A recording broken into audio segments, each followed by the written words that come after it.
നടറോഡിൽ KSRTC bus overtake ചെയ്തത് സ്വകാര്യ car കുറുകെ തടഞ്ഞ് ഗുണ്ടായിസം കാണിച്ച സംഭവത്തിൽ മേയർ ആര്യ രാജേന്ദ്രനും ഭർത്താവ് സച്ചിൻ ദേവ് എംഎൽഎക്കുമെതിരെ ഒടുവിൽ കണ്ടോൺമെന്റ് പോലീസ് കേസെടുത്തിട്ടുണ്ട്. ഹൈക്കോടതി അഭിഭാഷകനായ Baiju Noel Thiruvananthapuram chief judicial magistrate കോടതിയിൽ നൽകിയ ഹർജിയിൽ കോടതി കേസെടുക്കാൻ നിർദ്ദേശിച്ചു. കണ്ടോൺമെന്റ് പോലീസ് രാത്രി വൈകിയാണ് എഫ്ഐആർ രജിസ്റ്റർ ചെയ്തത്. കോടതി ഇടപെടലിനെ തുടർന്നാണ് പോലീസ് കേസെടുത്തത്.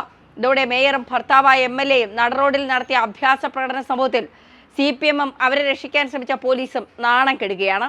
അതേസമയം കോടതിയെ സമീപിച്ച ഡ്രൈവർ യദുവിന്റെ ജോലി കളയാനുള്ള പ്രതികാര നടപടികളുമായി പോലീസ് മറ്റൊരു വശത്ത് നീക്കം തുടങ്ങിയിട്ടുണ്ട്.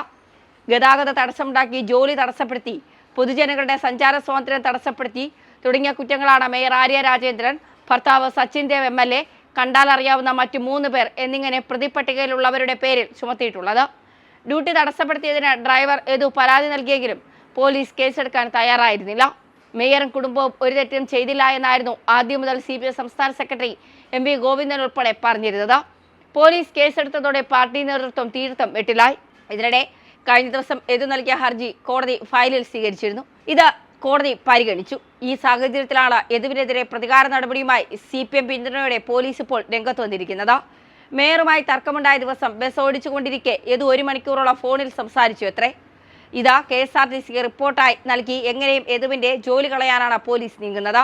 തൃശ്ശൂരിൽ നിന്ന് തലസ്ഥാനത്ത് എത്തുന്നതുവരെ ബസ് നിർത്തിയിട്ട് വിശ്രമിച്ചത് 10 മിനിറ്റ് ആണെന്നും അതുകൊണ്ട് തന്നെ ഫോൺ വിളിച്ചത് വണ്ടി ഓടിച്ചുകൊണ്ടിരുന്നപ്പോഴാണെന്നുമാണ് പോലീസിന്റെ ആരോപണം.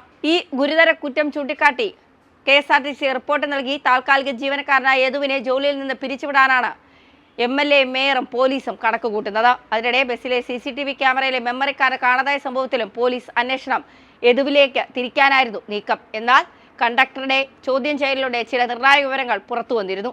ഇതാണ് യദുവിന് രക്ഷയായത്.